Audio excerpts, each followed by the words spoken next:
আজকে আমার বাবার প্রথম মৃত্যুবার্ষিকী, তাই ভগবান শ্রীকৃষ্ণের চরণে আজকে আমার বাবার নামে ভোগ দিয়েছি। আমার বাবার কথা খুব মনে পড়ছে, খুব খারাপ লাগতেছে।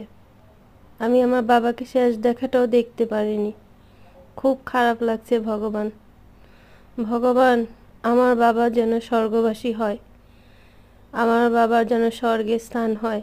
আমার বাবা বেঁচে থাকতে অনেক কষ্ট করে গেছে, রোগে সুখে।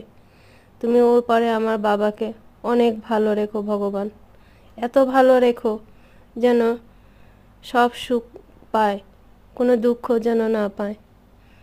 আমার বাবা যেন তোমার চরণে ঠাঁই হয় ভগবান।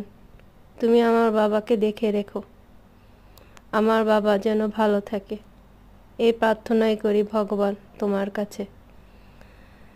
সবাই আমার বাবার জন্য আশীর্বাদ করবেন, বাবা যেন ভালো থাকে।